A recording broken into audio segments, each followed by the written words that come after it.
मेरे प्यारे देशवासियों,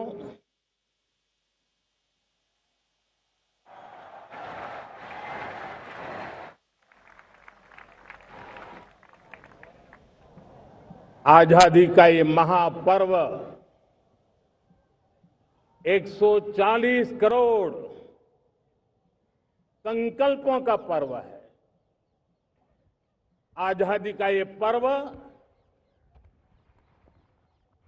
सामूहिक सिद्धियों का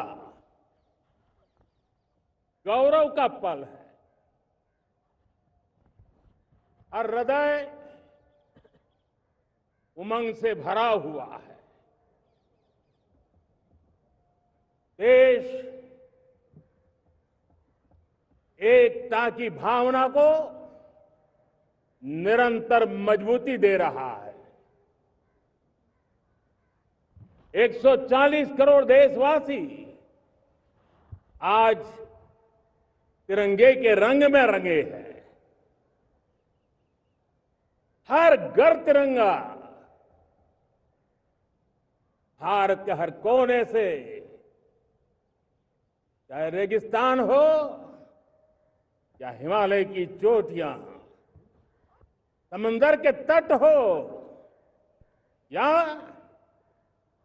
घनी आबादी वाले क्षेत्र, हर तरफ से एक ही गुंज है, एक ही जयकारा है। हमारी प्राण से भी प्यारी मातृभूमि का जयगान है।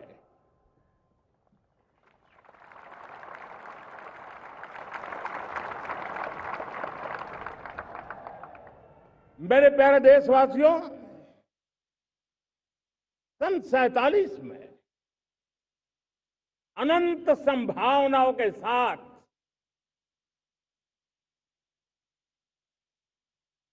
कोटि कोटि भुजाओं के सामर्थ्य के साथ हमारा देश आजाद हुआ। देश की आकांक्षाएं उड़ाने भर रही थी, लेकिन चुनौतियां उससे भी कुछ ज्यादा थी। पूज्य बापू के सिद्धांतों पर चलते हुए संविधान सभा के सदस्यों ने एक बहुत ही महत्वपूर्ण दायित्व निभाया। भारत का संविधान गत 75 वर्ष से एक प्रकाश स्तंभ बन करके हमें मार्ग दिखाता रहा है। भारत के संविधान निर्माता अनेक विद महापुरुष डॉक्टर राजेंद्र प्रसाद, बाबा साहब आंबेडकर, पंडित नेहरू, सरदार वल्लभ भाई पटेल, डॉक्टर सर्वपल्ली राधाकृष्णन जी, इतना ही नहीं, हमारी नारी शक्ति का भी योगदान कम नहीं था। हंसा मेहता जी, दाक्षायणी, वेलायुधन जैसी विदुषियों ने भी भारत के संविधान को सशक्त करने में अपनी भूमिका निभाई थी। आज लाल किले की प्राचीर से देश का मार्गदर्शन करने वाले, देश को दिशा देने वाला संविधान के निर्माताओं को आदरपूर्वक नमन करता हूं।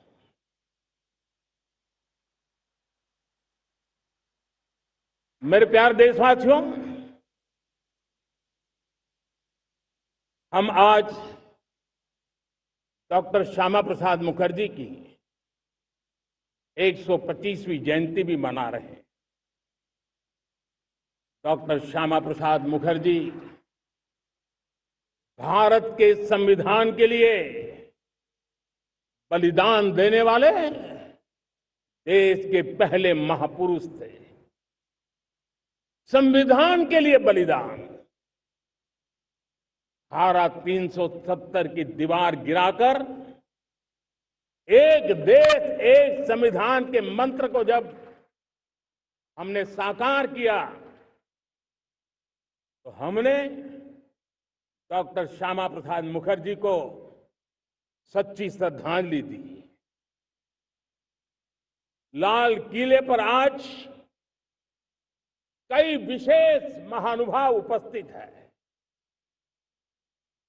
दूर सुदूर गांव के पंचायतों के सदस्य हैं, ड्रोन दीदी के प्रतिनिधि हैं, लखपति दीदी की प्रतिनिधि हैं,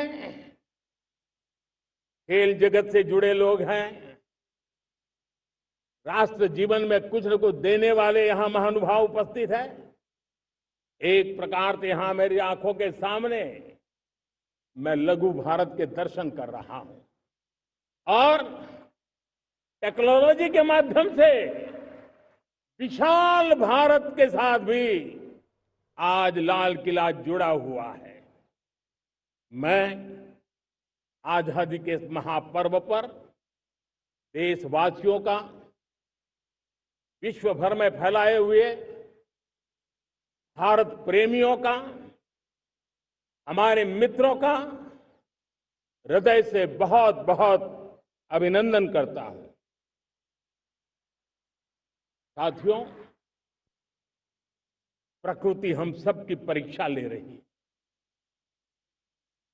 पिछले कुछ दिनों में प्राकृतिक आपदाएं, भूस्खलन, बादलों का फटना, न जाने कितनी कितनी आपदाएं हम झेल रहे हैं। पीड़ितों के साथ हमारी संवेदना है। राज्य सरकारें और केंद्र सरकार मिलकर के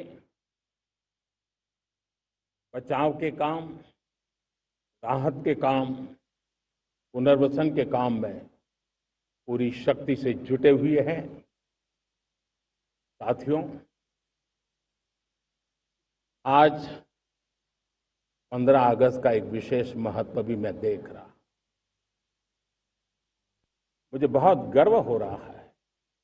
आज मुझे लाल किले की प्राचीर से ऑपरेशन सिंदूर के वीर जाबाजों को सैल्यूट करने का अवसर मिला है।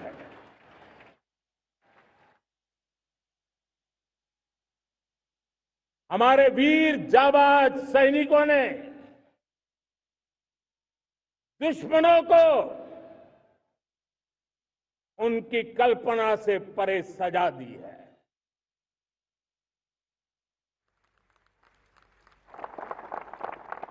और इस अपील को पहलगाम में सीमा पार से आतंकियों ने आकर के जिस प्रकार का कत्ले आम किया, धर्म पूछ करके लोगों को मारा गया। पत्नी के सामने पति को गोलियां दी, बच्चों के सामने अपने पिता को मौत के घाट उतार दिया गया। पूरा हिंदुस्तान आक्रोश से भरा हुआ था। पूरा विश्व भी इस प्रकार से संहार से चौंक गया था। मेरे प्यारे देशवासियों, ऑपरेशन सिंदूर उसी आक्रोश की अभिव्यक्ति है।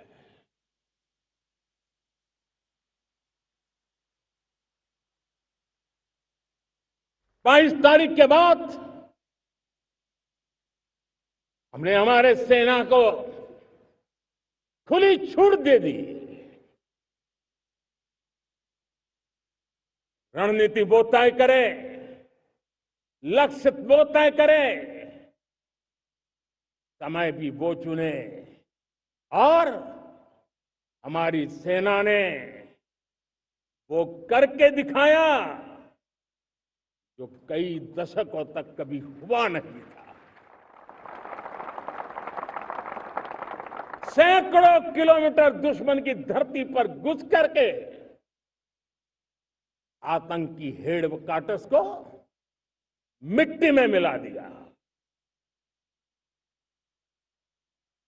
आतंकी इमारतों को खंडहर बना दिया।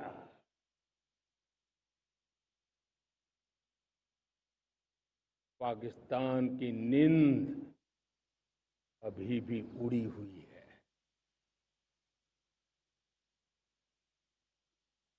पाकिस्तान में हुई तबाही इतनी बड़ी है कि रोज नए नए खुलासे हो रहे हैं, नई नई जानकारियां आ रही हैं। मेरे प्यारे देशवासियों, हमारा देश कई दशकों से आतंक को झेलता आया हुआ है। देश के सीने को छलनी कर दिया गया है। अब हमने एक न्यू नॉर्मल प्रस्थापित किया। आतंक को और आतंकी को पालने पोसने वालों को, आतंकियों को ताकत देने वालों को अब हम अलग अलग नहीं मानेंगे।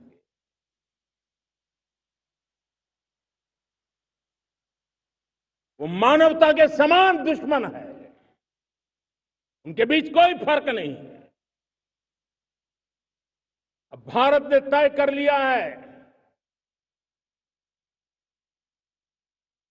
कि न्यूक्लियर की धमकियों को अब हम सहने वाले नहीं हैं।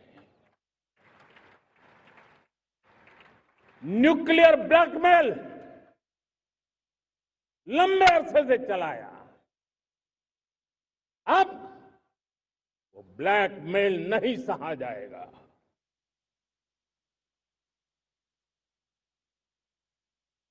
आगे भी अगर दुश्मनों ने ये कोशिश जारी रखी, हमारी सेना तय करेगी, सेना की शर्तों पर, सेना जो समय निर्धारित करे उस समय पर, सेना जो तौर तरीके तय करे उस तौर तरीके से, सेना जो लक्ष्य तय करे उस लक्ष्य को अब हम अमल में ला करके रहने वाले हैं। हम मुंह तोड़ जवाब देंगे। मेरे प्यारे देशवासियों, भारत ने तय कर लिया है, खून और पानी एक साथ नहीं बहेंगे।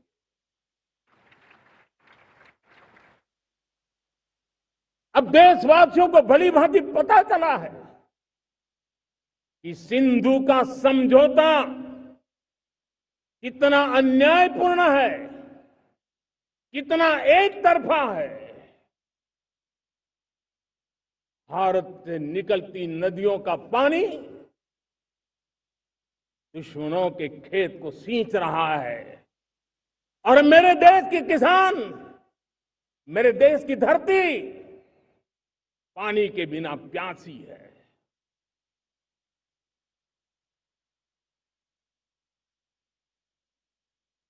ये ऐसा समझौता था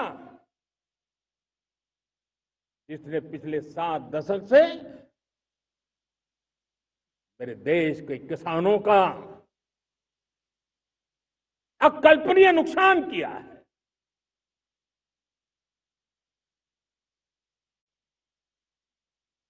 अब हिंदुस्तान के हक का जो पानी है उस पर अधिकार सिर्फ और सिर्फ हिंदुस्तान का है, हिंदुस्तान के किसानों का है। भारत कतई सिंधु समझौते को, उस स्वरूप को दशकों तक सहा है, उस स्वरूप को आगे नहीं सहा जाएगा। किसान हित में, राष्ट्र हित में ये समझौता हमें मंजूर नहीं है। मेरे प्यारे देशवासियों, आजादी के लिए असंख्य लोगों ने बलिदान दी, अपनी जवानी खपा दी, जेलों में जिंदगी गुजारी है, फांसी के तख्त पर लटके हैं, कुछ लेने पाने बनने के लिए नहीं, मां भारती के स्वाभिमान के लिए, कोटि कोटि जनों की आजादी के लिए, गुलामी की जंजीरों को तोड़ने के लिए। और मन में एक ही भाव था, स्वाभिमान। साथियों, गुलामी ने हमें निर्धन बना दिया, गुलामी ने हमें निर्भर भी बना दिया, औरों पर हमारी निर्भरता बढ़ती गई। हम सब जानते हैं, आजादी के बाद कोटि कोटि जनों के पेट भरना बड़ी चुनौती थी। लेकिन यही मेरे देश के किसान हैं जिन्होंने खून पसीना एक करके देश के अन्न के भंडार भर दिए।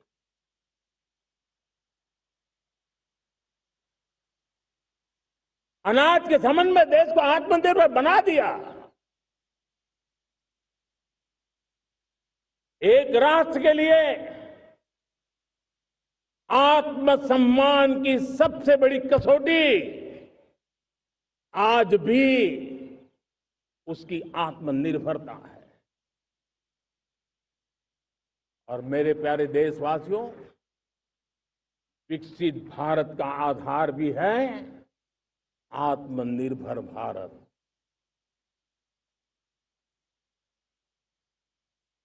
जो दूसरों पर ज्यादा निर्भर रहता है, उसकी आजादी पर उतना ही बड़ा प्रश्न चिन्ह लग जाता है। और दुर्भाग्य तो तब बन जाता है जब निर्भरता की आदत लग जाए, पता ही ना चले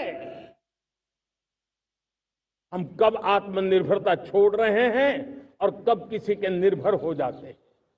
ये आदत खतरे से खाली नहीं है और इसलिए प्रतिपल जागरूक रहना पड़ता है आत्मनिर्भर होने के लिए।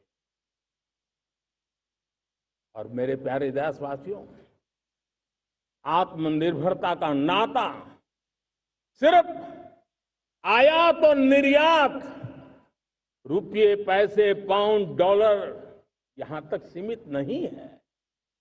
इतना सीमित अर्थ उसका नहीं है।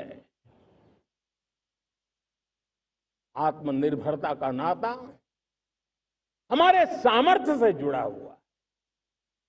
और जब आत्मनिर्भरता खत्म होने लगती है तो सामर्थ्य भी निरंतर क्षीण होता जाता है। और इसलिए हमारे सामर्थ्य को बचाए रखने, बनाए रखने और बढ़ाए रखने के लिए आत्मनिर्भर होना बहुत अनिवार्य है। साथियों, हमने ऑपरेशन सिंदूर में देखा है मेड इन इंडिया की कमाल क्या थी। दुश्मन को पता तक न चला कि कौन से शस्त्रास्त्र है, ये कौन सा सामर्थ्य है जो पलक भर में उनको नष्ट कर रहा है। सोचिए, अगर हम आत्मनिर्भर होते, न होते, तो क्या ऑपरेशन सिंदूर इतनी त्वरित गति से हम कर पाते?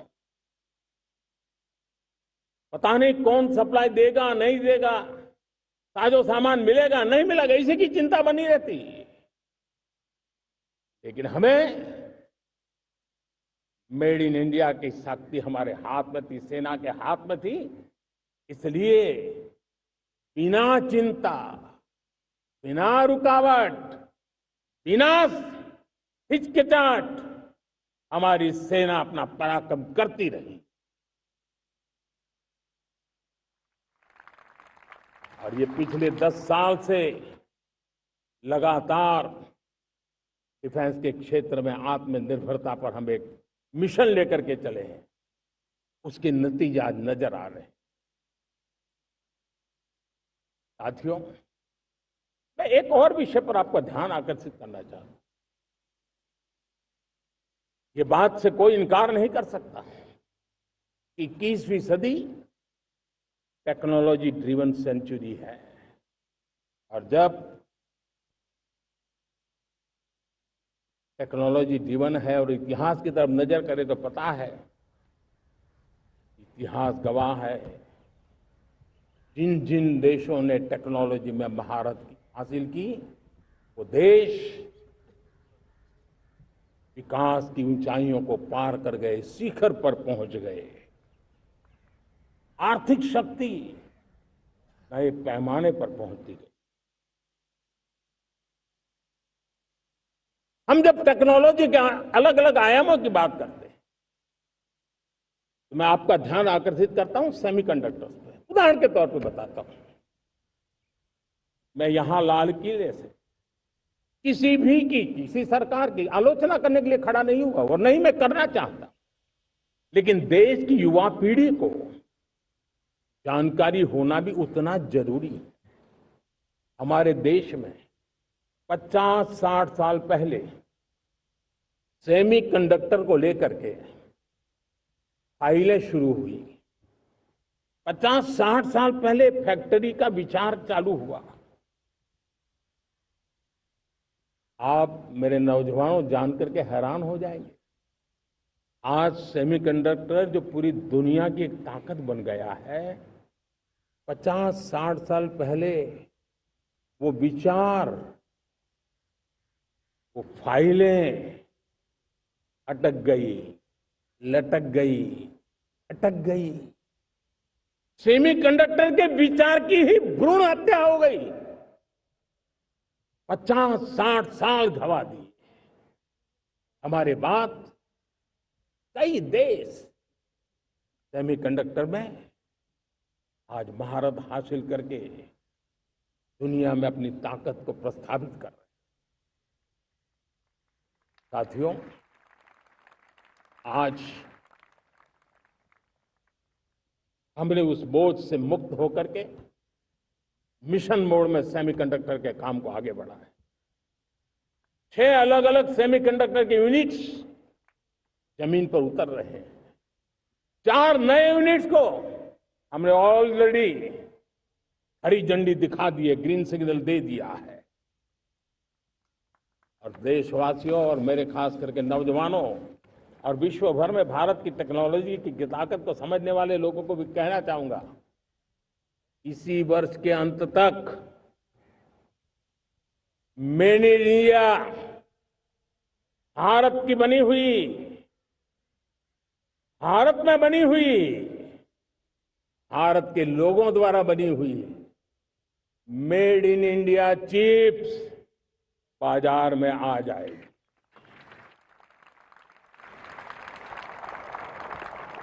मैं दूसरा उदाहरण देना चाहता हूं। अब ऊर्जा के क्षेत्र में हम सब जानते हैं कि हम एनर्जी के लिए बहुत सारे देशों पर डिपेंडेंट है। पेट्रोल हो, डीजल हो, गैस हो, लाखों करोड़ रुपए हमें खर्च करके लाना पड़ता है। हमें इस संकट से देश को आत्मनिर्भर बनाना, ऊर्जा में आत्मनिर्भर बनाना बहुत जरूरी है। हमने बीड़ा उठाया और आज 11 वर्ष में सोलर एनर्जी 30 गुना बढ़ चुकी है। हम नए नए डैम बना रहे हैं ताकि हाइड्रो का विस्तार हो और हमें क्लीन एनर्जी की उपलब्ध हो। भारत मिशन ग्रीन हाइड्रोजन लेकर के आज हजारों करोड़ रुपए इन्वेस्ट कर रहा है। भविष्य की ऊर्जा को ध्यान में रख करके, ऊर्जा के क्षेत्रों को ध्यान में रख करके भारत न्यूक्लियर एनर्जी पर भी बहुत बड़े इनिशिएटिव ले रहा है। न्यूक्लियर एनर्जी में 10 नए न्यूक्लियर रिएक्टर तेजी से काम कर रहे हैं। 2047 तक, जो कि हमने विकसित भारत का लक्ष्य तय किया है, जब देश की आजादी के 100 साल होंगे, हम परमाणु ऊर्जा क्षमता 10 गुना से भी अधिक बढ़ाने का संकल्प लेकर के आगे बढ़ रहे हैं। मेरे प्यारे देशवासियों, रिफॉर्म एक निरंतर प्रक्रिया है। समयानुकूल परिस्थिति के अनुसार रिफॉर्म करते जाना होता है। हम न्यूक्लियर एनर्जी के क्षेत्र में बहुत बड़े रिफॉर्म लेकर के आए। अब हमने प्राइवेट सेक्टर के लिए भी परमाणु ऊर्जा को उसके द्वार खोल दिए हैं। हम शक्ति को जोड़ना चाहते। मेरे प्यारे देशवासियों, दुनिया जब आज ग्लोबल वार्मिंग को लिए चिंता करती है, तब मैं विश्व को भी बताना चाहता हूं कि भारत ने तय किया था कि हम 2030 तक क्लीन एनर्जी भारत में 50% पहुंचा देंगे। ये लक्ष्य हमारा 2030 तक था। मेरे देशवासियों का सामर्थ्य देखिए, मेरे देशवासियों की संकल्प शक्ति देखिए, मेरे देशवासियों को विकसित भारत बनाने का संकल्प को पूर्ण करने के लिए उनकी दौड़ देखिए। हमने जो लक्ष्य 2030 में तय किया था, वो 50% क्लीन एनर्जी का लक्ष्य 2025 में हमने कर लिया। 5 साल पहले हमने अचीव कर लिया, क्योंकि विश्व के प्रति भी हम उतने ही संवेदनशील हैं, प्रकृति के प्रति भी उतने ही हम जिम्मेवार लोग हैं। मेरे प्यारे देशवासियों, बजट का बहुत बड़ा हिस्सा ये पेट्रोल, डीजल, गैस, इन सब को लाने के लिए खर्च होता था। लाखों करोड़ रुपए चले जाते थे। अगर हम ऊर्जा में डिपेंडेंट न होते, तो वो धन मेरे देश के नौजवानों के भविष्य के लिए काम आता। वो धन मेरे देश के गरीबों को गरीबी के खिलाफ लड़ाई लड़ने में काम आता। वो धन मेरे देश के किसानों के कल्याण में काम आता। वो धन मेरे देश के गांव की परिस्थिति को पलटने के लिए काम आता। लेकिन हमें विदेशों को देना पड़ रहा। अब हम आत्मनिर्भर बनने की दिशा में काम कर रहे हैं। देश को विकसित बनाने के लिए हम अब समुद्र मंथन की तरफ भी जा रहे हैं। हमारे समुद्र के मंथन को आगे बढ़ाते हुए हम समुद्र के भीतर के तेल के भंडार, गैस के भंडार, उसको खोजने की दिशा में एक मिशन मोड में काम करना चाहते हैं। और इसलिए भारत ने national deep water exploration mission शुरू करने जा रहा है। ये ऊर्जा इंडिपेंडेंट बनने के लिए ये हमारी महत्वपूर्ण घोषणा है। मेरे प्यारे देशवासियों, आज पूरा विश्व क्रिटिकल मिनरल को लेकर के बहुत ही सतर्क हो गया है। उसके सामर्थ्य को लोग भली भांति समझने लगे हैं। कल तक जिस तरफ ज्यादा ध्यान नहीं था, वो आज सेंटर स्टेज पे है। हमारे लिए भी क्रिटिकल मिनरल्स में आत्मनिर्भरता बहुत अनिवार्य है। एनर्जी का सेक्टर हो, इंडस्ट्री का सेक्टर हो, रक्षा क्षेत्र हो, टेक्नोलॉजी के हर क्षेत्र हो, आज क्रिटिकल मिनरल्स की टेक्नोलॉजी के अंदर बहुत अहम भूमिका है। और इसलिए नेशनल क्रिटिकल मिशन हमने लॉन्च किया है। 1200 से अधिक स्थानों पर खोज का अभियान चल रहा है और हम क्रिटिकल मिनरल में भी आत्मनिर्भर बनने की दिशा में आगे बढ़ रहे हैं। मेरे प्यारे देशवासियों,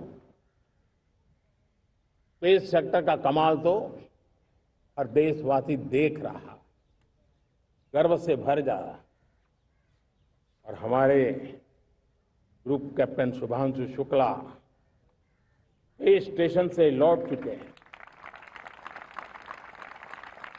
और आने वाले कुछ दिनों में वो भारत भी आ रहे हैं। हम स्पेस में भी अपने दम पर आत्मनिर्भर भारत गगनयान की तैयारी कर रहे हैं।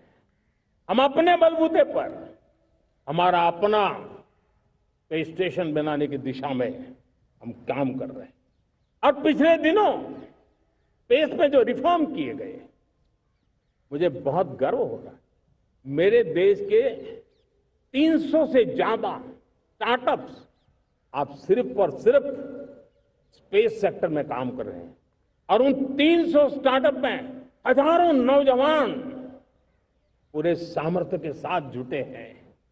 ये है मेरे देश के नौजवानों की ताकत और ये है हमारे देश के नौजवानों के प्रति विश्वास। मेरे प्यारे देशवासियों, 140 करोड़ भारतवासी 2047 में जब आजादी के 100 साल होंगे, विकसित भारत के संकल्प को परिपूर्ण करने के लिए पूरी ताकत से जुटे हैं। इस संकल्प की पूर्ति के लिए भारत आज हर सेक्टर में आधुनिक इकोसिस्टम तैयार कर रहा है और आधुनिक इकोसिस्टम हर क्षेत्र में हमारे देश को आत्मनिर्भर बनाएगा। आज मेरा लाल किले की प्राचीर से मेरे देश के युवा वैज्ञानिकों को, मेरे टैलेंटेड यूथ को, मेरे इंजीनियर्स को और प्रोफेशनल्स को और सरकार के हर विभागों को भी मेरा आह्वान है, क्या हमारा अपना made in India fighter jets के लिए जेट इंजन हमारा होना चाहिए कि नहीं होना चाहिए?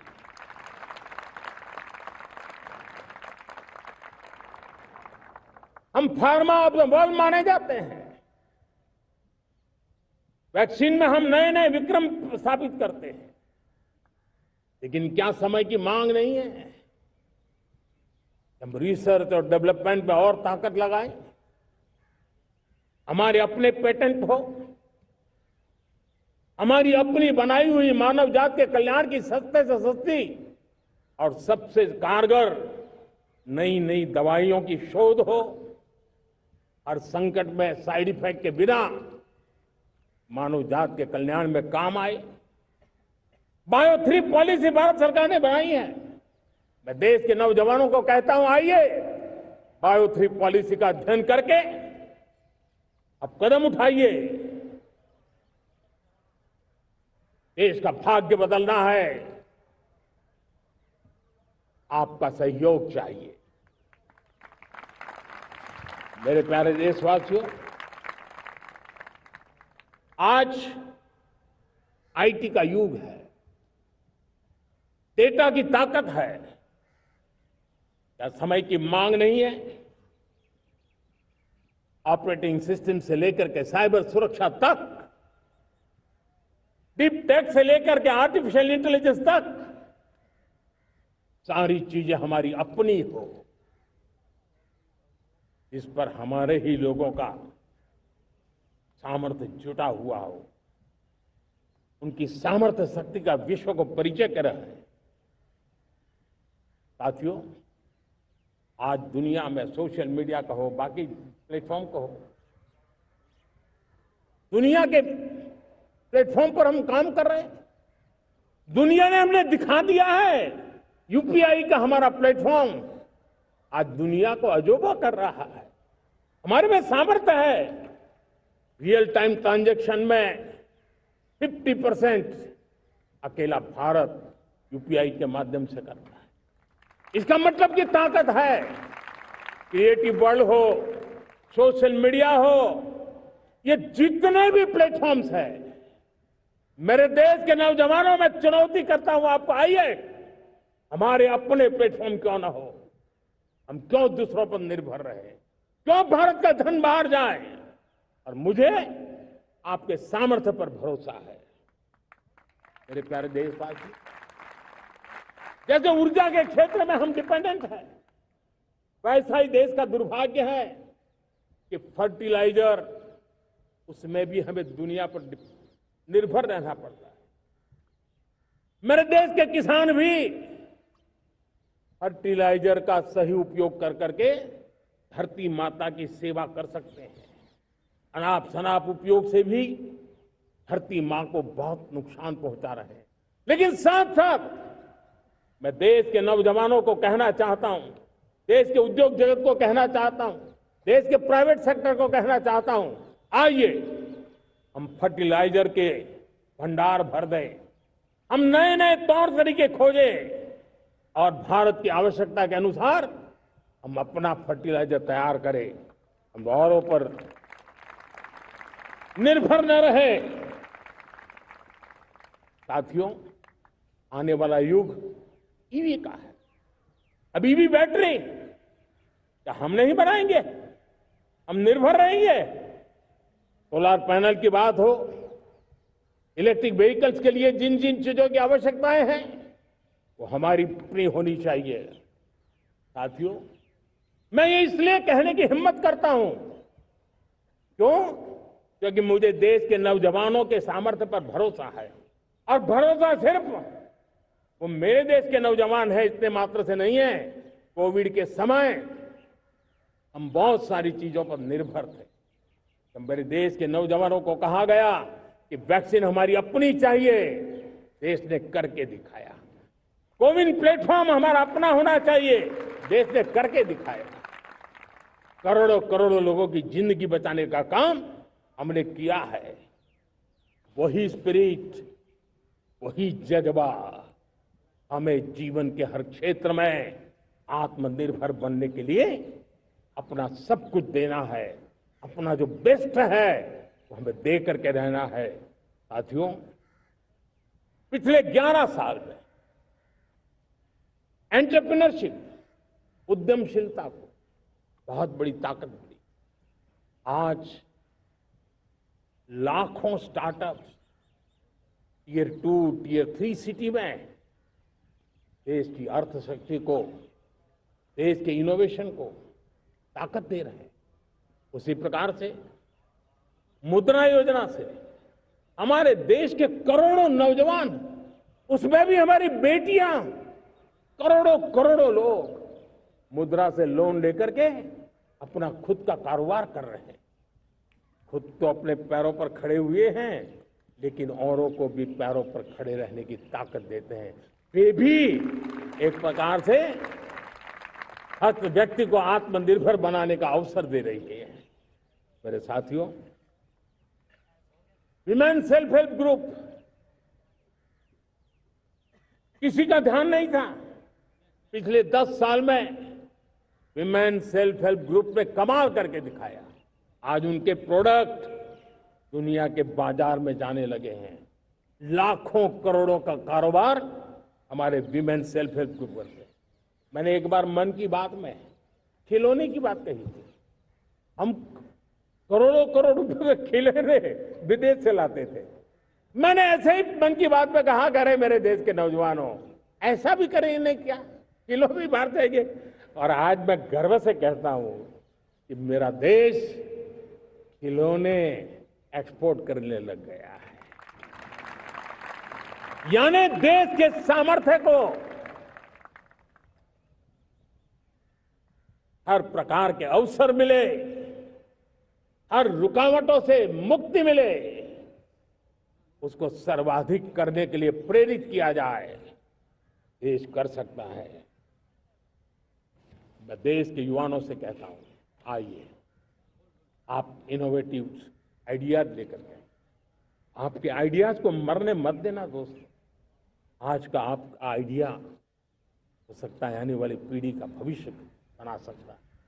मैं आपके साथ खड़ा हूं, मैं आपके लिए काम करने के लिए तैयार हूं, आपका साथी बन के काम करने तैयार हूं। आप आइए, हिम्मत जुटाइए, इनिशिएटिव लीजिए।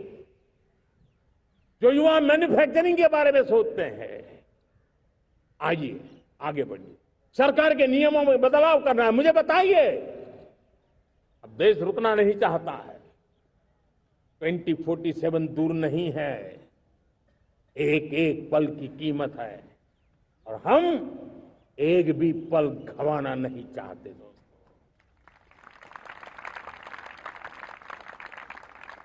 साथियों, ये आगे बढ़ने का अवसर है, बड़े सपने देखने का अवसर है, संकल्प के लिए समर्पित होने का अवसर है। जब सरकार आपके साथ है और मैं स्वयं आपके साथ हूं, तब हम नया इतिहास बना सकते हैं। साथियों, आज नेशनल मैन्युफैक्चरिंग मिशन पर बहुत तेजी से काम हो रहा है। हमारे एमएसएमई उसका लोहा दुनिया मानती है। ये दुनिया में बड़ी बड़ी चीजें बनती है ना, कुछ न कुछ तो औजार हमारे देश के एमएसएमई के द्वारा जाते हैं, बड़े गर्व के साथ जाते हैं। लेकिन हम कॉम्प्रिहेंसिव इंटीग्रेटेड विकास की राह पर जाना चाहते हैं और इसलिए उनकी शक्ति बढ़े। और उसमें भी मैंने पहले एक बार लाल किले से कहा था, जीरो डिफेक्ट जीरो इफेक्ट। आज कहना चाहता हूं कि हमें विश्व बाजार में अपने सामर्थ्य का लोहा मनवाना है, तो हमें क्वालिटी में निरंतर नई ऊंचाइयों को पार करना। दुनिया क्वालिटी को स्वीकार करती है, हमारी गुणवत्ता सबसे ज्यादा हो और सरकार के भी प्रयास हो, रॉ मटेरियल की भी उपलब्धि हो, हमारी प्रोडक्शन की कॉस्ट कैसे कम हो, हम उसमें दम रह गए। और साथियों, हम सभी जो उत्पादन के क्षेत्र में लगे हैं, उन सबका मंत्र होना चाहिए, दाम कम लेकिन दम ज्यादा। हमारी हर प्रोडक्ट का दम ज्यादा हो लेकिन दाम कम हो। इस भाव को लेकर के हमें आगे बढ़ना है। मेरे प्यारे देशवासियों, आजादी के लिए अनगिनत लोगों ने बलिदान दिए हैं। मैंने पहले भी कहा, जवानी खपा दी, फांसी पे लटक गए। क्यों? स्वतंत्र भारत के लिए। 75-100 साल पहले का वो कालखंड याद कीजिए। पूरा देश स्वतंत्र भारत के मंत्र को लेकर के जीता था। आज समय की मांग है, स्वतंत्र भारत का मंत्र लेकर के जीने वालों ने हमें स्वतंत्र भारत दिया। आज 140 करोड़ देशवासियों का एक ही मंत्र होना चाहिए, समृद्ध भारत। अगर कोटि कोटि लोगों के बलिदान से स्वतंत्र भारत हो सकता है, तो कोटि कोटि लोगों के संकल्प से, पुरुषार्थ से, आत्मनिर्भर बनने से वोकल फॉर लोकल की बात करने से, स्वदेशी का मंत्र को जापने से समृद्ध भारत भी बन सकता है। वो पीढ़ी स्वतंत्र भारत के लिए खप गई थी, ये पीढ़ी समृद्ध भारत के लिए नए कदम उठाए, यही समय की मांग है। और इसलिए मैं आज बार बार आग्रह करता हूं और मैं देश के सभी इन्फ्लुएंसर्स को कहना चाहता हूं, इस मंत्र को आगे बढ़ाने में मेरी मदद कीजिए। मैं सभी राजनीतिक दलों को, राजनेताओं को सबसे कहता हूं कि आइए, ये किसी राजनीतिक दल का एजेंडा नहीं है, भारत हम सबका है। हम मिलकर के वोकल फॉर लोकल उस मंत्र को हर नागरिक के जीवन का मंत्र बनाएं। भारत में बनी हुई, भारत के नागरिकों के पसीने से बनी हुई वो चीजें जिसमें भारत की मिट्टी की महक हो और जो भारत के आत्मनिर्भर के संकल्प को ताकत देता हो, हम उसी को खरीदेंगे, हम उसी का उपयोग करेंगे, हम उस दिशा में आगे आए। यह हमारा सामूहिक संकल्प हो। देखते ही देखते हम दुनिया बदल देंगे दोस्तों। मैं आज हर छोटे मोटे व्यापारी को, दुकानदार से आग्रह करना चाहता हूं, आपकी भी जिम्मेवारी है। हम छोटे थे, हमने कभी बाजार में देखा नहीं था कि शुद्ध घी की दुकान, ऐसे ही लिखा जाता था घी की दुकान। लेकिन समय रहते लोग लिखने लगे शुद्ध घी की दुकान। मैं चाहता हूं देश में ऐसे व्यापारी आगे आए, ऐसे दुकानदार आए कि हाँ स्वदेशी माल बिकता है, वो बोर्ड लगा रहे हैं। हम स्वदेशी का गर्व करने लगे। हम स्वदेशी मजबूरी में नहीं, मजबूती के साथ उपयोग करेंगे, मजबूती के लिए उपयोग करेंगे और जरूरत पड़ी तो औरों को मजबूर करने के लिए उपयोग करेंगे। ये हमारी ताकत होनी चाहिए, ये हमारा मंत्र होना चाहिए। मेरे प्यारे देशवासियों,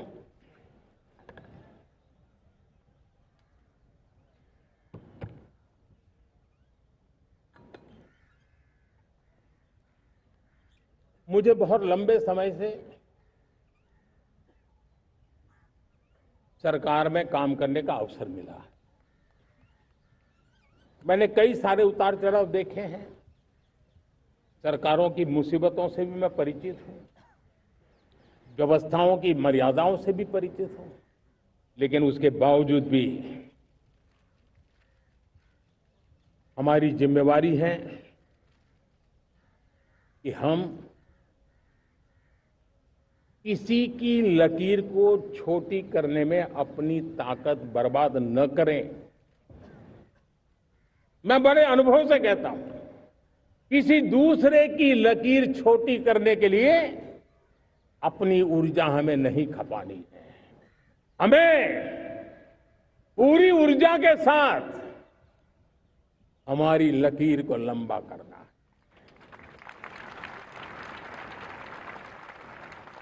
हम अगर अपनी लकीर लंबी करते हैं तो दुनिया भी हमारा लोहा मानेगी।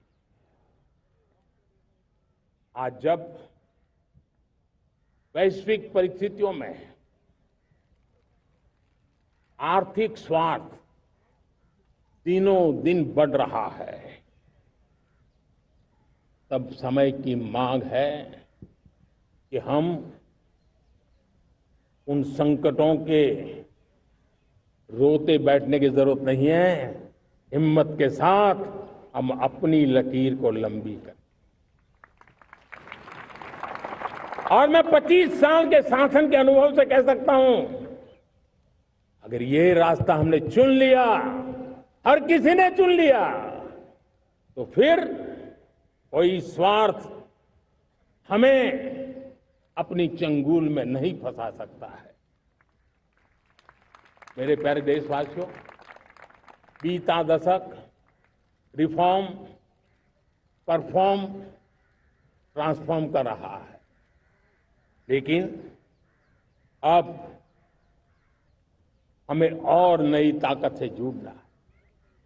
पिछले दिनों हमने कई रिफॉर्म्स किए, एफडीआई हो, इंश्योरेंस कंपनी की बात हो, विश्व की यूनिवर्सिटीज को भारत के अंदर स्थान देने की बात हो, कई रिफॉर्म्स किए हैं। 40,000 से ज्यादा अनावश्यक कंप्लायंसेस को हमने खत्म किया है।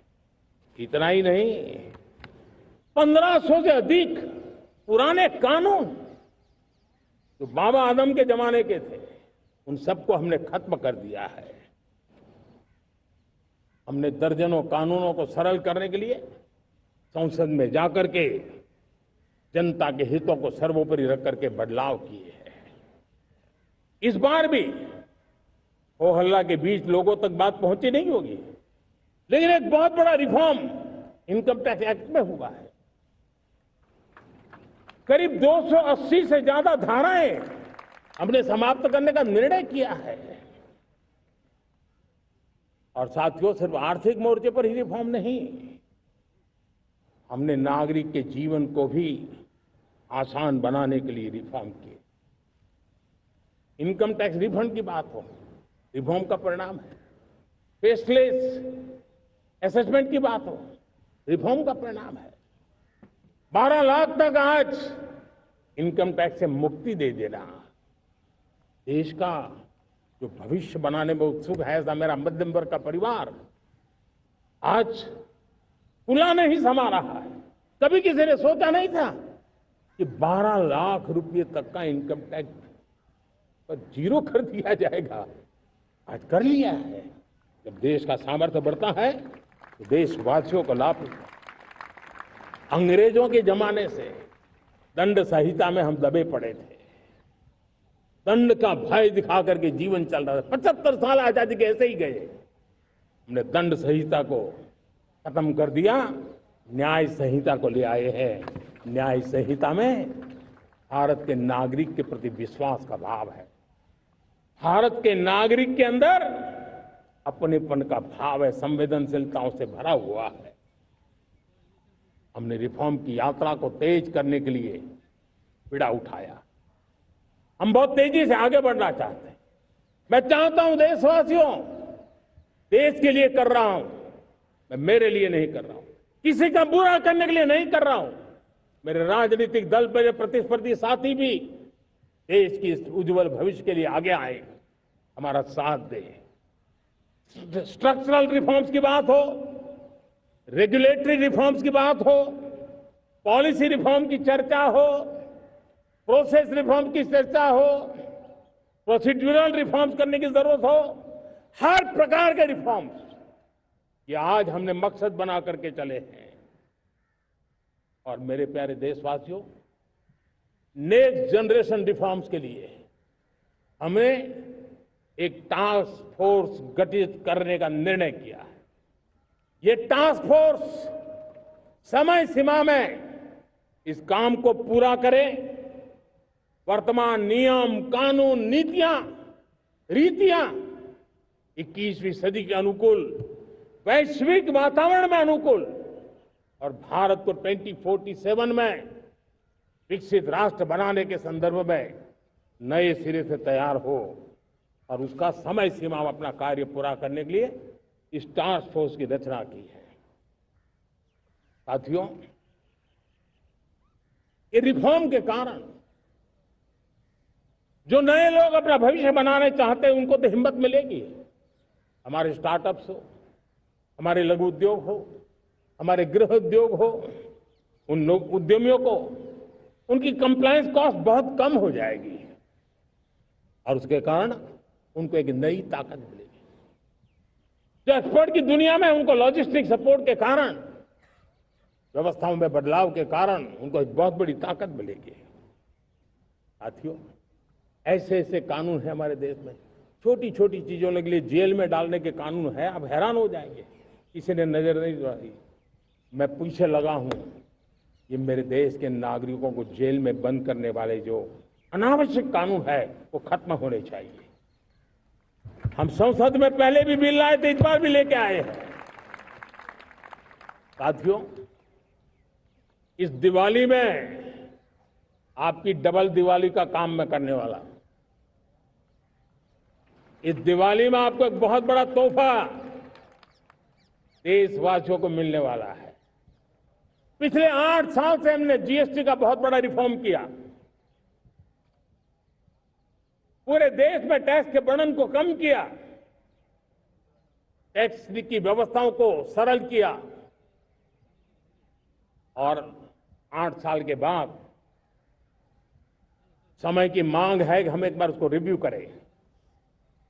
हमने एक हाई पावर कमेटी को बिठा करके रिव्यू शुरू किया, राज्यों से भी विचार विमर्श किया और मेरे प्यारे देशवासियों, हम नेक्स्ट जनरेशन जीएसटी रिफॉर्म्स लेकर के आ रहे हैं। ये दिवाली के अंदर आपके लिए तोहफा बन जाएंगे। सामान्य मानवीय की जरूरतों के टैक्स भारी मात्रा में कम कर दिए जाएंगे। बहुत बड़ी सुविधा बढ़ेगी। हमारे एमएसएमई, हमारे लघु उद्यमी, इनको बहुत बड़ा लाभ मिलेगा। रोजमर्रा की चीजें बहुत सस्ती हो जाएगी और उससे इकोनॉमी को भी एक नया बल मिलने वाला है। मेरे प्यारे देशवासियों, आज देश तीसरी बड़ी इकोनॉमी बनने के लिए समय तेज गति से आगे बढ़ रहा है। हम दरवाजे खटखटा रहे हैं और बहुत तेजी से हम उसको अचीव भी कर लेंगे। और कोई तो दिन होगा मैं आपके बीच आकर के लाल किले की प्राचीर से ये खबर भी सुनाऊंगा।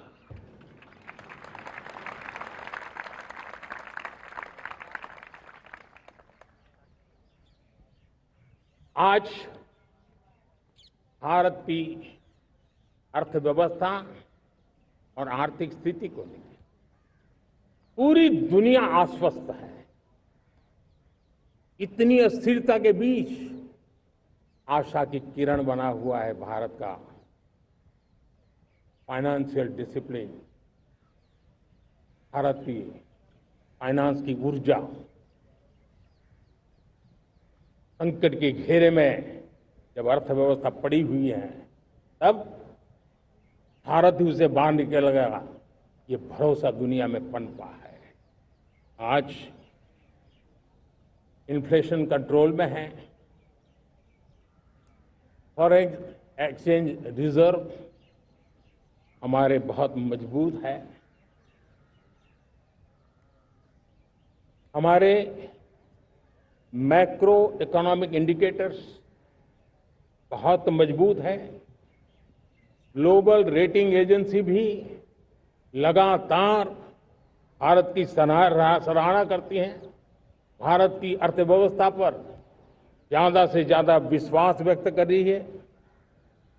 ये बढ़ती हुई अर्थव्यवस्था का लाभ मेरे देश के गरीबों को मिले, मेरे देश के किसानों को मिले, मेरे देश की नारी शक्ति को मिले, मेरे देश के मध्यम वर्ग को मिले, मेरे देश की विकास धारा को ताकत देने वाला बने। उस दिशा में हम नए नए प्रयास करें। आज युवाओं के लिए नए नए सेक्टर्स में हमारे नौजवानों के लिए अवसर बन रहे हैं। स्किल डेवलपमेंट, स्वरोजगार, बड़ी बड़ी कंपनियों में इंटर्नशिप, इस पर एक बहुत बड़े स्तर पर अभियान चल रहा है। और इसलिए देश के नौजवानों, आज मैं आपके लिए भी एक खुश खबर लेकर के आया। मेरे देश के नौजवानों के लिए आया। आज 15 अगस्त है। आज 15 अगस्त के ही दिन मेरे देश के युवाओं के लिए 1 लाख करोड़ रुपए की योजना हम चालू कर रहे हैं, लागू कर रहे हैं। आज से प्रधानमंत्री विकसित भारत रोजगार योजना आज ही 15 अगस्त को लागू हो रही है। ये आपके लिए बहुत खुशखबरी है। इस योजना के तहत निजी क्षेत्र में पहली नौकरी पाने वाले नौजवान को, बेटे बेटी को 15,000 रुपया सरकार की तरफ से दिए जाएंगे। कंपनियों को भी नए रोजगार देने के अवसर जो भी ज्यादा जुटाएगा, उनको भी प्रोत्साहन राशि दी जाएगी। प्रधानमंत्री विकसित भारत रोजगार योजना करीब करीब 3.5 करोड़ नौजवानों को रोजगार के नए अवसर बनाएगी। मैं सभी नौजवानों को इसके लिए बहुत बहुत बधाई देता हूं। मेरे प्यारे देशवासियों, आज भारत में नारी शक्ति का लोहा हर कोई मानने लगा। बढ़ती इकोनॉमी की लाभार्थी हमारी नारी है, लेकिन बढ़ती इकोनॉमी को गति देने में भी हमारी नारी का बहुत बड़ा योगदान भी, हमारी मातृशक्ति का योगदान है, हमारी स्त्री शक्ति का योगदान है। स्टार्टअप से लेकर स्पेस सेक्टर तक हमारी बेटियां छाई हुई हैं, खेल के मैदान में छाई हुई हैं, फौज में चमक रही है। आज गर्व के साथ नारी कंधे से कंधा मिलाकर के देश की विकास यात्रा में भागीदार हो रही।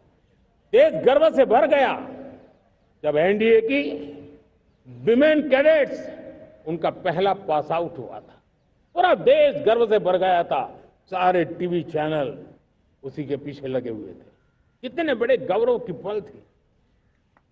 Self help group, 10 crore self help group की बहनें क्या कमाल कर रही है। नमो ड्रोन दीदी नारी शक्ति की एक नई पहचान बनी। गांव में मुझे एक बहन मिली, वो कहती मुझे अब तो गांव वाले पायलट कह करके बुलाते हैं। बड़े गर्व से कह रहे हैं। ज्यादा पढ़ी लिखी नहीं थी, लेकिन उसका रतबा पैदा हुआ है। साथियों, हमने 3 करोड़ महिलाओं को लखपति दीदी बनाने का संकल्प लिया था। 3 करोड़। और मुझे आज संतोष है कि हम तेज गति से काम कर रहे हैं। समय से पहले 3 करोड़ का लक्ष्य पार कर लेंगे। और आज मैं खुशी से देश को बताना चाहता हूं कि मेरे नारी शक्ति का सामर्थ्य देखिए। देखते ही देखते 2 करोड़ महिलाएं लखपति दीदी बन चुकी है। आज कुछ लखपति दीदी हमारे सामने बैठी है। ये है मेरे सामर्थ्य। और मेरा विश्वास है दोस्तों, भारत की विकास यात्रा में उनकी भागीदारी बढ़ने वाली। मेरे प्यारे देशवासियों, मेरे देश के किसानों का भारत की अर्थव्यवस्था में बहुत बड़ा योगदान है। भारत के किसानों की मेहनत रंग ला रही है। पिछले साल अनाज के उत्पादन में मेरे देश के किसानों ने के पुराने सारे विक्रम तोड़ दिए। ये सामर्थ्य है मेरे देश का। उतनी ही जमीन, लेकिन व्यवस्थाएं बदली, पानी पहुंचने लगा, अच्छे सीड्स मिलने लगे, किसानों को अच्छी सुविधाएं मिलने लगी, तो वो अपना सामर्थ्य देश के लिए बढ़ा रहा है।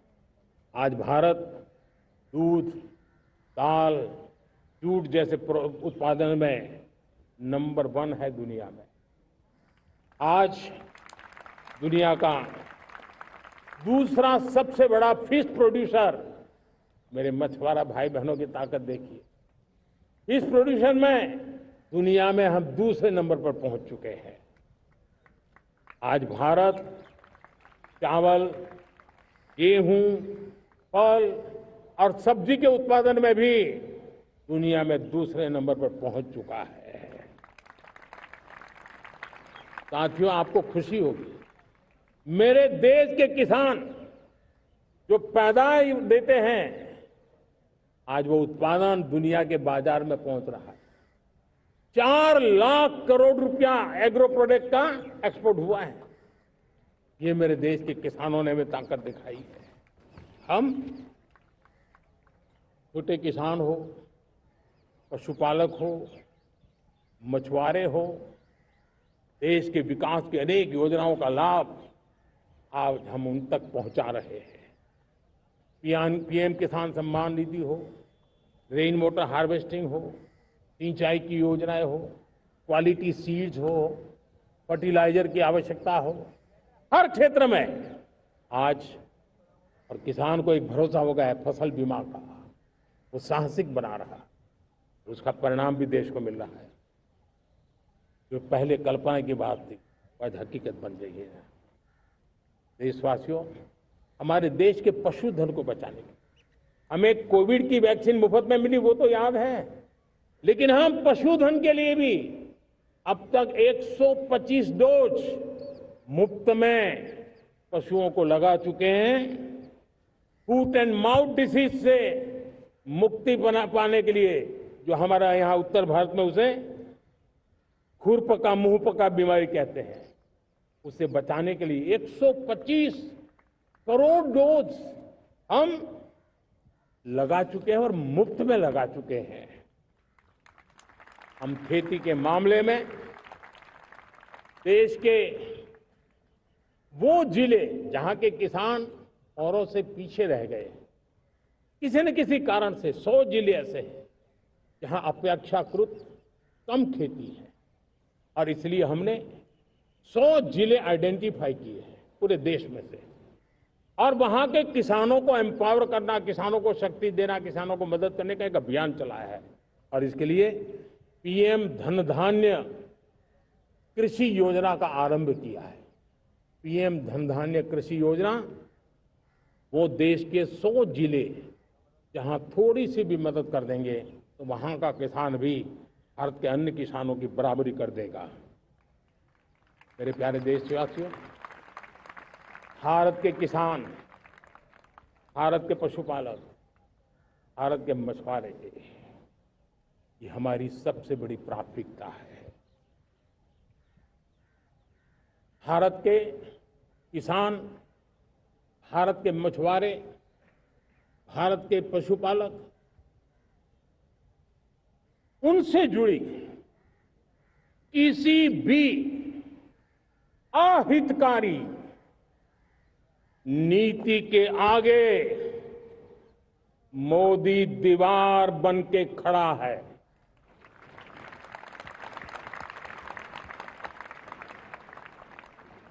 भारत अपने किसानों, अपने पशुपालकों, अपने मछुआरों के संबंध में कभी भी कोई समझौता नहीं स्वीकार करेगा।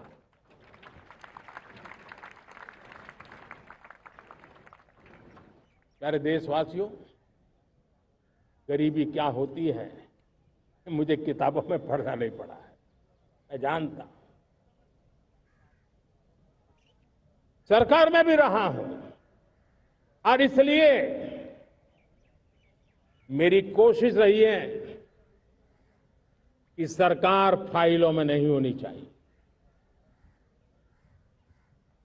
सरकार देश के नागरिकों की लाइफ में होनी चाहिए।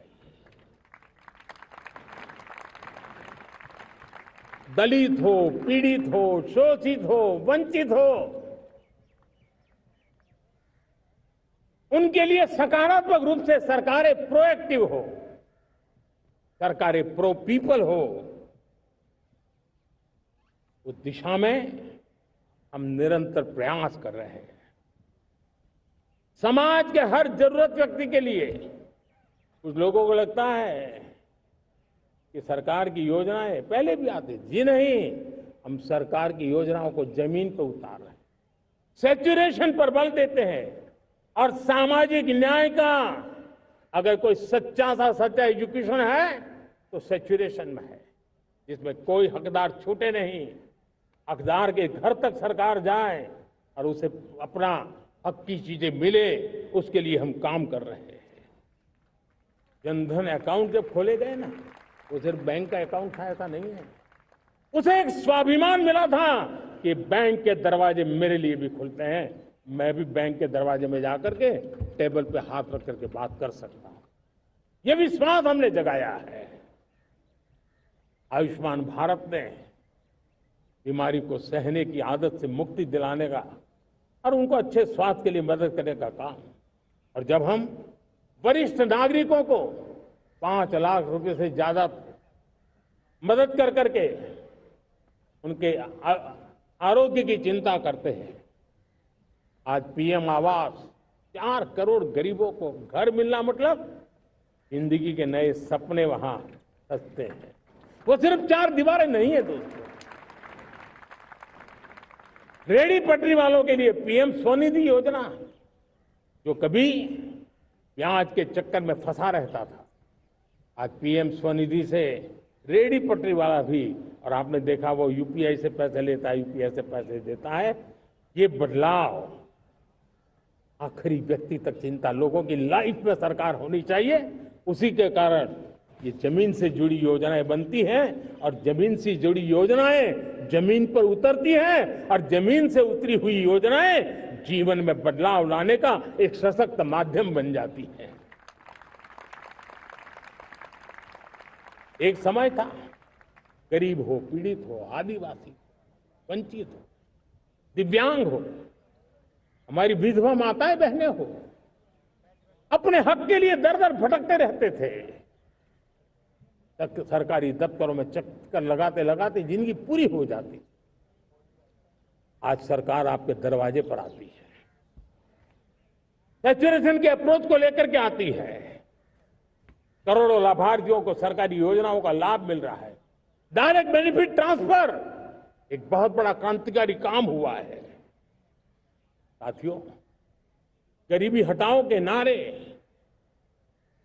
देश ने बहुत सुने हैं, लाल किले से भी सुने, और देश सुन सुन करके थक गया था और देश ने मान लिया था कि गरीबी हट नहीं सकती है। लेकिन जब हम योजनाओं को गरीब के घर तक ले जाते हैं, विश्वास को गरीब के मन में हम पैदा करते हैं, तब मेरे देश के 25 करोड़ गरीब गरीबी को परास्त कर करके, गरीबी से बाहर निकल करके एक नया इतिहास बनाते हैं। आज 10 करोड़ गरीब और 10 वर्ष में 25 करोड़ से ज्यादा गरीब गरीबी को परास्त कर करके गरीबी से बाहर निकले हैं और एक नियो मिडिल क्लास तैयार हुआ है। मेरे साथियों, ये नियो मिडिल क्लास और मिडिल क्लास एक ऐसी जुगलबंदी है जिसमें एस्पिरेशन भी है, एफर्ट भी है। वो देश को आगे बढ़ाने के लिए बहुत बड़ा सामर्थ्य बनने वाली है। मेरे प्यारे देशवासियों, बहुत ही निकट भविष्य में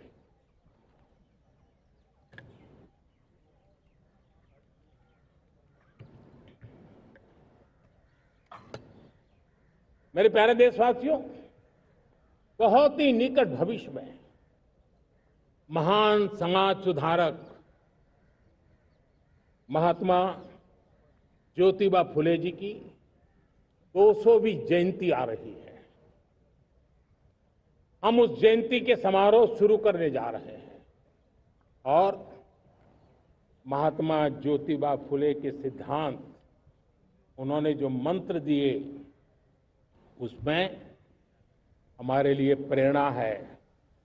पिछड़े को प्राथमिकता, पिछड़े को प्राथमिकता देते हुए हम परिवर्तन की ऊंचाइयों को प्राप्त करना चाहते हैं। हम इसके लिए परिश्रम की पराकाष्ठा करना चाहते हैं। हम पारदर्शी नीतियों के द्वारा पिछड़ों को प्राथमिकता, ये हम धरती पर उतारना चाहते हैं और पिछड़े के जीवन में उतारना चाहते हैं। साथियों, रेहड़ी पटरी वालों के लिए स्वनिधि योजना हो या हमारे हुनर वाले, हाथ से काम करने वाले विश्वकर्मा योजना की बात हो, आदिवासी में भी जो पिछड़े रह गए हैं उनके लिए पीएम जनधन की योजना की बात हो, हमारे पूर्वी भारत को विकास में पूरे देश के अंदर बराबरी में लाना और उनको नेतृत्व देने की दिशा में काम हो। हम सिर्फ समाज पिछड़े हो उनकी चिंता तक अटकने वाले नहीं है। जो क्षेत्र पिछड़े हैं उनको भी हम प्राथमिकता देना चाहते हैं। जो जिले पिछड़े रहे हैं हम उनको प्राथमिकता देना चाहते हैं। जो ब्लॉक पिछड़े रहे हैं उनको प्राथमिकता देना चाहते हैं। हमने 100 एस्पिरेशनल डिस्ट्रिक्ट, 500 एस्पिरेशनल ब्लॉक, उसी मिशन में काम किया है। हमने पूर्वी भारत के विकास के लिए हजारों करोड़ रुपए के इंफ्रास्ट्रक्चर के प्रोजेक्ट को बल दिया है। हमने पूर्वी भारत के जीवन को बदल करके देश की विकास यात्रा में भागीदार बनने का, मेरे प्यारे देशवासियों, जीवन हर क्षेत्र में विकास होना चाहिए। विकास के लिए खेल का भी महत्व होता है। और मुझे खुशी है कि एक जमाना था जहाँ बच्चे खेल में अगर समय लगाते तो माँ बाप ज्यादा पसंद नहीं करते थे। आज एकदम से उलट गया है। अगर बच्चे खेलकूद में आगे आते हैं, रुचि लेते हैं, तो माँ बाप गर्व से भर जाते हैं। मैं इसे एक शुभ संकेत मानता हूं।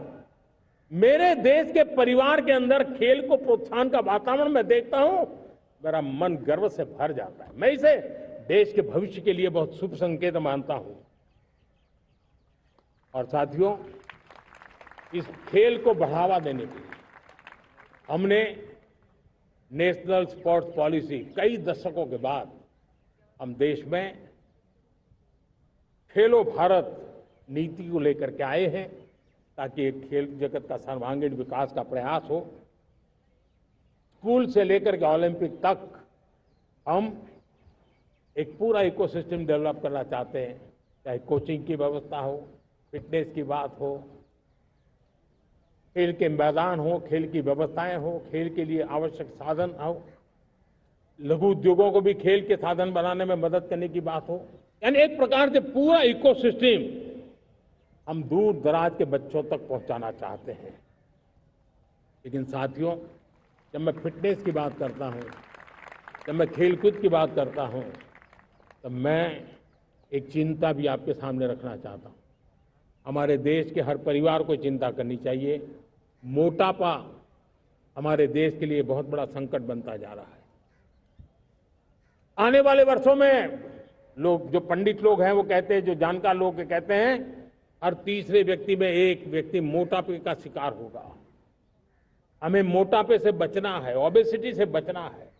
और इसलिए मैंने बाकी सब करना पड़ेगा, लेकिन एक छोटा सा सुझाव दिया था कि परिवार तय करे कि जब खाने का तेल घर में आएगा 10% कम ही आएगा और 10% कम ही उपयोग करेंगे, और हम ओबेसिटी के खिलाफ लड़ाई को जीतने की दिशा में हम अपना योगदान देंगे।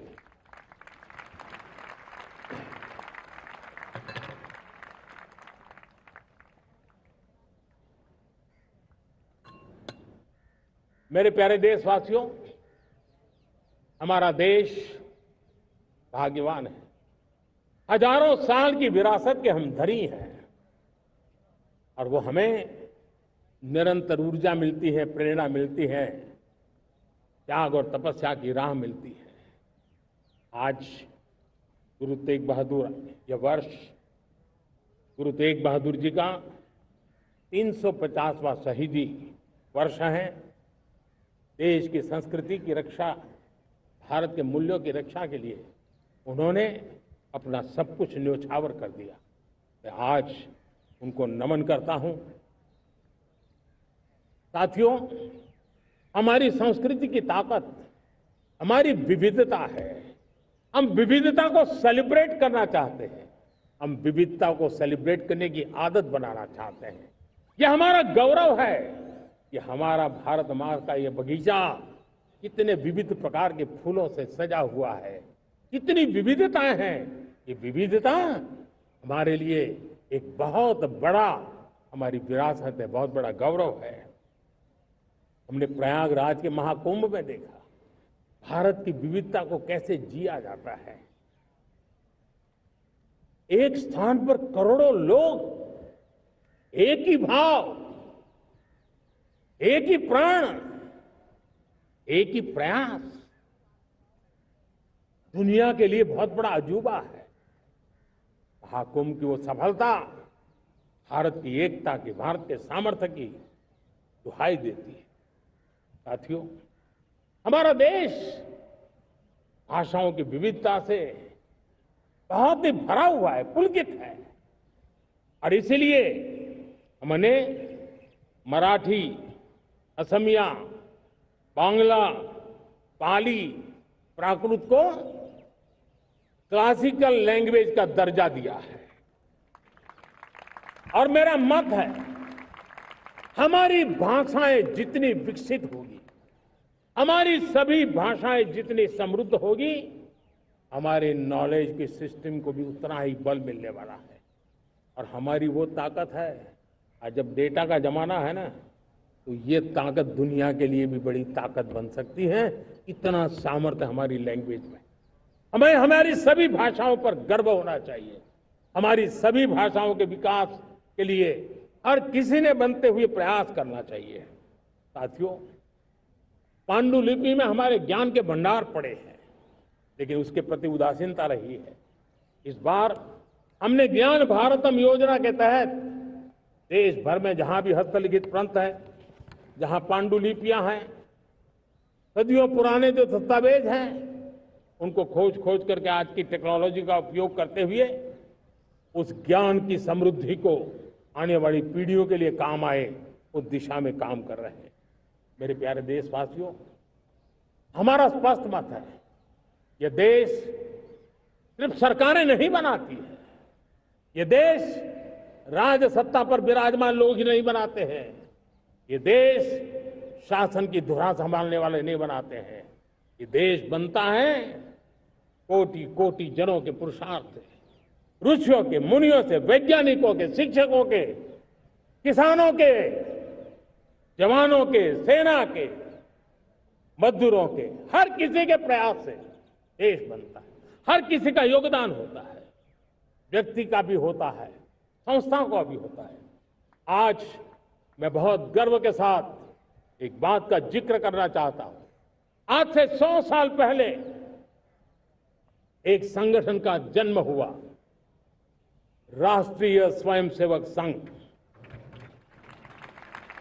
100 साल की राष्ट्र की सेवा एक बहुत ही गौरवपूर्ण स्वर्णिम पृष्ठ है। व्यक्ति निर्माण से राष्ट्र निर्माण के संकल्प को लेकर के 100 साल तक मां भारती का कल्याण का लक्ष्य लेकर के लक्षावधि स्वयंसेवकों ने मातृभूमि के कल्याण के लिए अपना जीवन समर्पित किया है। सेवा, समर्पण, संगठन और अप्रतिम अनुशासन, ये जिसकी पहचान रही है, ऐसा राष्ट्रीय स्वयंसेवक संघ दुनिया का ये सबसे बड़ा एनजीओ है। एक प्रकार से 100 साल का उसका समर्पण का इतिहास है। आज लाल किले की प्राचीर से 100 साल की इस राष्ट्र सेवा की यात्रा में योगदान करने वाले सभी स्वयंसेवकों को आदरपूर्वक स्मरण करता हूं और देश गर्व करता है राष्ट्रीय स्वयंसेवक संघ की इस 100 साल की भव्य समर्पित यात्रा को, और हमें प्रेरणा देता रहेगा। मेरे प्यारे देशवासियों, हम समृद्धि की ओर जा रहे हैं, लेकिन समृद्धि का रास्ता सुरक्षा से गुजरता है। पिछले 11 वर्षों में राष्ट्र सुरक्षा, राष्ट्र रक्षा, राष्ट्र के नागरिकों की रक्षा, इन सभी मोर्चों पर हमने पूरे समर्पण भाव से काम किया है। हम बदलाव लाने में सफल हुए हैं। यह देश जानता है कि हमारे देश का बहुत बड़ा जनजातीय क्षेत्र नक्सलवाद की चपेट में, माओवाद की चपेट में पिछले कई दशकों से लहूलुहान हो चुका था।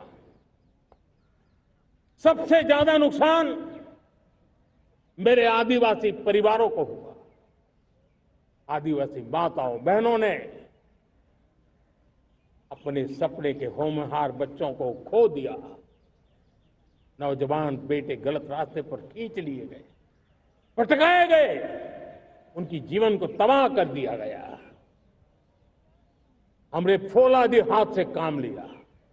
एक समय था, कभी 125 से ज्यादा जिलों में नक्सलवाद अपनी जड़ें जमा चुका था। माओवाद की चंगुल में हमारे जनजातीय क्षेत्र, हमारे जनजातीय नौजवान फंसे हुए थे और आज 125 जिलों में से कम होते होते हम 20 पर ले आए हैं। उन जनजातीय समाज की सबसे बड़ी हमने सेवा की है। और आप देखिए, एक जमाना था जब बस्तर को याद करते ही माओवाद, नक्सलवाद, बम बंदूक की आवाज सुनाई देती थी। उसी बस्तर में माओवाद नक्सल से मुक्त होने के बाद जब बस्तर के नौजवान ओलंपिक करते हैं, हजारों नौजवान भारत माता की जय बोल करके खेल के मैदान में उतरते हैं, पूरा वातावरण उत्साह से भर जाता है। ये बदलाव देश देख रहा है। जो क्षेत्र कभी रेड कॉरिडोर के रूप में जाने जाते थे, वो आज विकास के ग्रीन कॉरिडोर बन रहे हैं। साथियों, हमारे लिए गर्व की बात है, भारत के नक्शे में जिन क्षेत्रों को लहूलुहान कर दिया गया था, लाल रंग से रंग दिया गया था, हमने वहां संविधान, कानून और विकास का तिरंगा फहरा दिया है। मेरे प्यारे देशवासियों, ये भगवान बिरसा मुंडा की 150वीं जयंती का अवसर है। तब इन जनजातीय क्षेत्रों को नक्सल से मुक्त कर करके, मेरे जनजातीय परिवार के नौजवानों की जिंदगी बचा करके हमने भगवान बिरसा मुंडा को एक सच्ची श्रद्धांजलि दी है।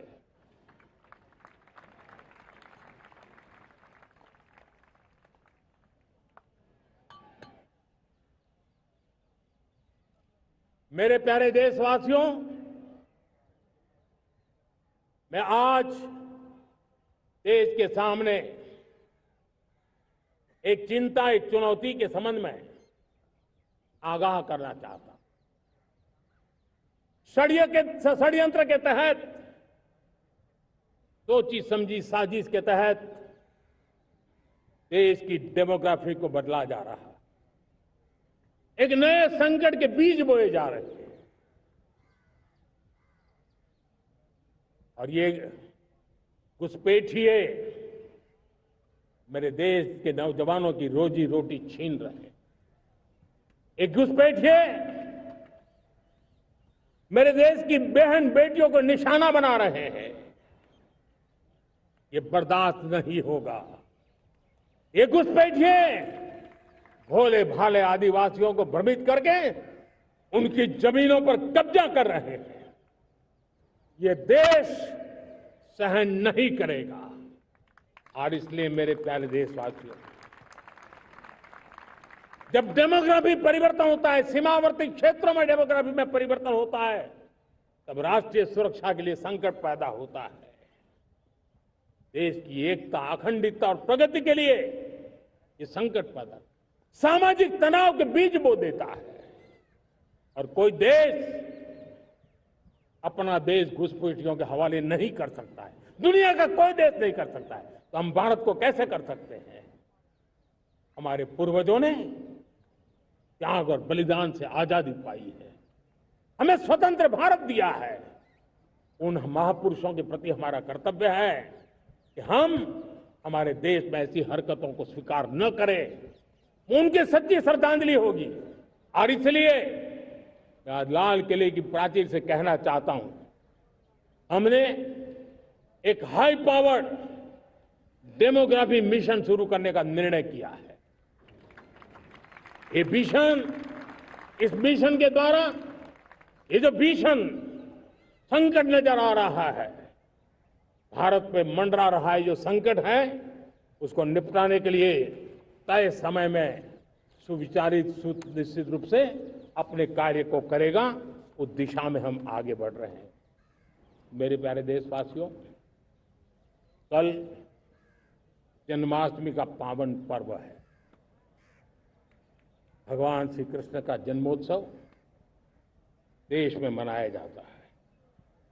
साथियों, जब मुझे भगवान श्री कृष्ण याद आते हैं तो हम देख रहे हैं कि पूरे विश्व में आज युद्ध के तौर तरीके बदल रहे हैं। हमने देखा है कि भारत युद्ध के हर नए तौर तरीकों को निपटने में समृद्ध है। हमने ऑपरेशन सिंदूर में दिखा दिया है, टेक्नोलॉजी में जो भी महारत थी। पाकिस्तान ने हमारे सैन्य ठिकानों पर, हमारे एयरबेस पर, हमारे संवेदनशील स्थलों पर, हमारे आस्था के केंद्रों पर, हमारे नागरिकों पर मिसाइल्स, ड्रोन अनगिनत मात्रा में उन्होंने वार किया। देश ने देखा है, लेकिन देश को सुरक्षित रखने के जो प्रयास पिछले 10 साल में हुए हैं, उस ताकत का परिणाम था कि उनके हर हमले को हमारे जाबाजों ने और हमारी टेक्नोलॉजी ने तिनके की तरह बिखेर दी।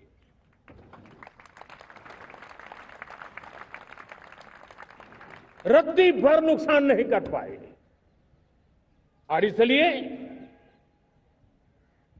जब युद्ध के मैदान में टेक्नोलॉजी का विस्तार हो रहा है, टेक्नोलॉजी हावी हो रही है, तब राष्ट्र की रक्षा के लिए, देश के नागरिकों की सुरक्षा के लिए हमें भी, हमने जो आज महारत पाई है, वो महारत का और विस्तार करने की जरूरत है। हमने आज जो महारत पाई है, उसको लगातार अपग्रेड करते रहने की आवश्यकता है। और इसलिए साथियों, मैंने एक संकल्प लिया है, मुझे आपके आशीर्वाद चाहिए, कोटि कोटि देशवासियों के आशीर्वाद चाहिए, क्योंकि समृद्धि कितनी ही क्यों न हो, अगर सुरक्षा के प्रति उदासीनता बरतते हैं तो समृद्धि भी किसी काम की नहीं रहती। और इसलिए सुरक्षा का महत्व बहुत बड़ा है। और इसलिए आज लाल किले की प्राचीर से कह रहा हूं, आने वाले 10 साल में 2035 तक राष्ट्र के सभी महत्वपूर्ण स्थलों, जिनमें सामरिक के साथ साथ सिविलियन क्षेत्र भी शामिल है, जैसे अस्पताल हो, रेलवे हो, जो भी आस्था के केंद्र हो, उन्हें टेक्नोलॉजी के नए प्लेटफॉर्म द्वारा पूरी तरह सुरक्षा का कवच दिया जाएगा। ये सुरक्षा का कवच लगातार विस्तार होता जाए, देश का हर नागरिक सुरक्षित महसूस करे। किसी भी प्रकार की टेक्नोलॉजी हम पर वार करने आ जाए, हमारी टेक्नोलॉजी उससे बेहतर सिद्ध हो। और इसलिए आने वाले 10 साल 2035 तक मैं ये राष्ट्रीय सुरक्षा कवच का विस्तार करना चाहता हूं, मजबूती देना चाहता हूं, आधुनिक बनाना चाहता हूं। और इसलिए भगवान श्री कृष्ण से प्रेरणा पाकर के हमने श्री कृष्ण का जो सुदर्शन चक्र था, उस सुदर्शन चक्र की राह को चुना है। आप में से बहुत लोगों को याद होगा, जब महाभारत की लड़ाई चल रही थी, श्री कृष्ण ने अपने सुदर्शन चक्र से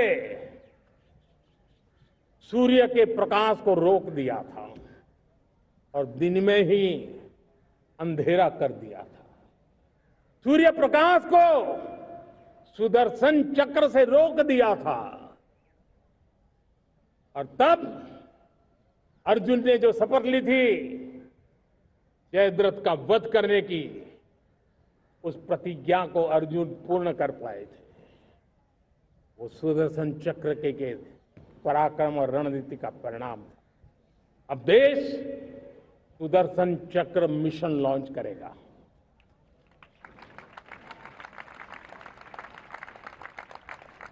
ये मिशन सुदर्शन चक्र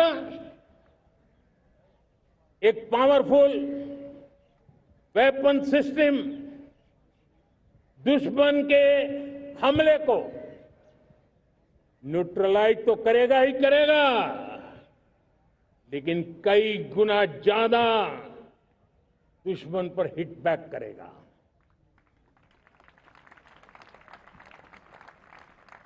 हमने भारत के इस मिशन सुदर्शन चक्र के लिए कुछ मूलभूत बातें भी तय की है। आने वाले 10 सालों में हम उसको प्रखरता से आगे बढ़ाना चाहते हैं। एक तो ये पूरी आधुनिक सिस्टम, इसके लिए रिसर्च, डेवलपमेंट, उसकी मैन्युफैक्चरिंग हमारे देश में ही हो, हमारे देश के नौजवानों के टैलेंट से हो, हमारे देश के लोगों के द्वारा बनी। दूसरा, एक ऐसी व्यवस्था होगी जो वॉरफेयर के हिसाब से भविष्य में क्या क्या संभावनाएं हैं उसका हिसाब किताब लगा करके +1 की स्ट्रेटेजी वर्कआउट करेगी। और तीसरा, सुदर्शन चक्र की एक ताकत थी, वो बहुत ही प्रिसाइज, जहां जाना था वहीं जाता था और वापस श्री कृष्ण के पास लौट के आता था। हम इस सुदर्शन चक्र के द्वारा भी टारगेटेड प्रिसाइज एक्शन के लिए भी व्यवस्था को विकसित करने की दिशा में आगे बढ़ेंगे। और इसलिए युद्ध के बदलते तौर तरीकों में राष्ट्र की सुरक्षा, नागरिकों की सुरक्षा के लिए मैं बड़े प्रतिबद्धता के साथ इस कार्य को आगे बढ़ाने के लिए वचन देता हूं। मेरे प्यारे देशवासियों, जब हम लोकतंत्र की बात करते हैं, स्वतंत्र भारत की बात करते हैं, तब हमारा संविधान हमारे लिए सर्वोच्च दीप स्तंभ होता है, हमारा प्रेरणा का केंद्र होता है। लेकिन आज से 50 साल पहले भारत के संविधान का गला घोंट दिया गया था, भारत के संविधान के पीठ पे छुरा भोंक दिया गया था, देश को जेल खाना बना दिया गया था, आपातकाल लगा दिया गया था, इमरजेंसी थोप दी गई थी। इमरजेंसी के 50 साल हो रहे हैं। देश की किसी भी पीढ़ी ने संविधान की हत्या के इस पाप को कभी भूलना नहीं चाहिए। संविधान की हत्या करने वाले पापियों को नहीं भूलना चाहिए। और हमें भारत के संविधान के प्रति अपने समर्पण को और मजबूती देते आगे बढ़ना चाहिए। वो हमारी प्रेरणा है। मेरे प्यारे देशवासियों, मैंने इसी लाल किले से पंच प्रण की बात कही थी।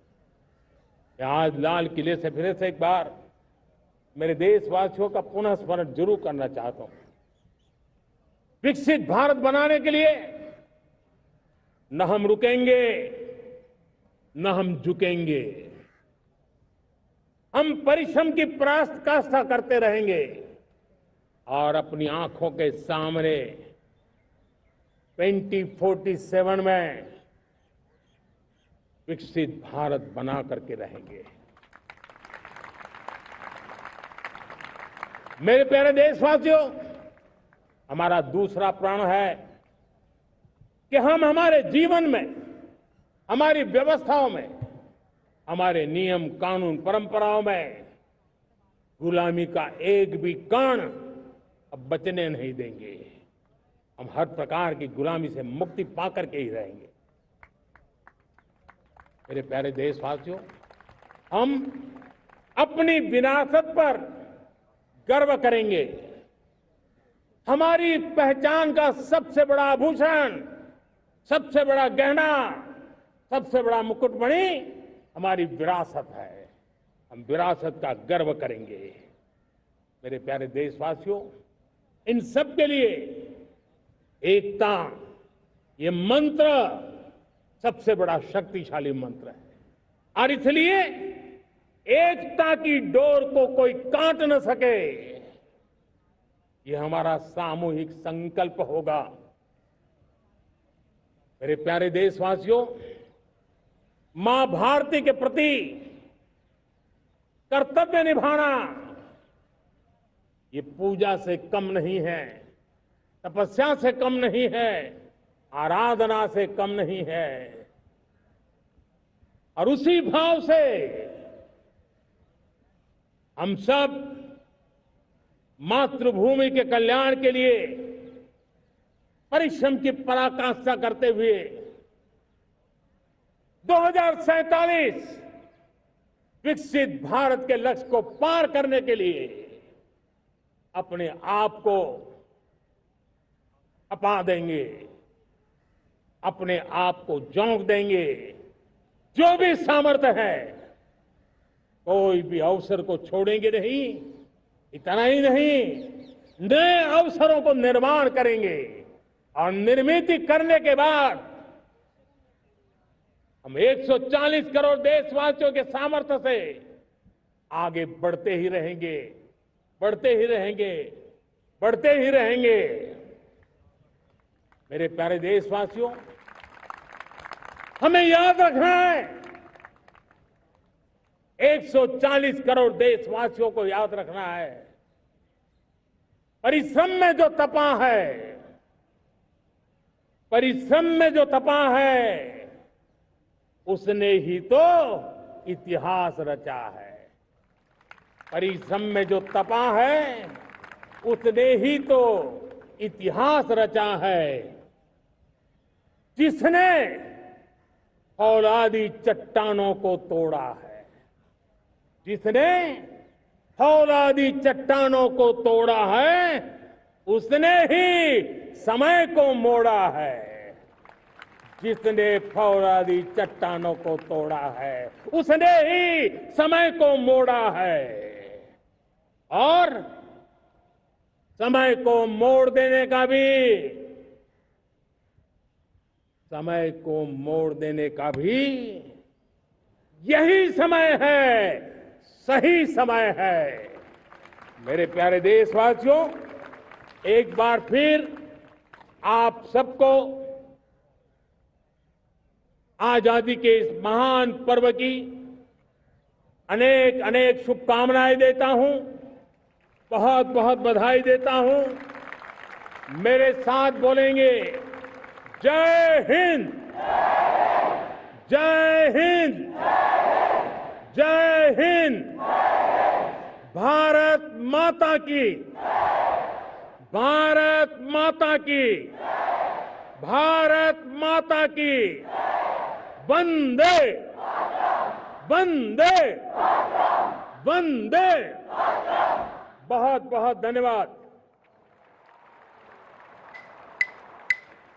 जनगण मन अधिनायक जय हे, भारत भाग्य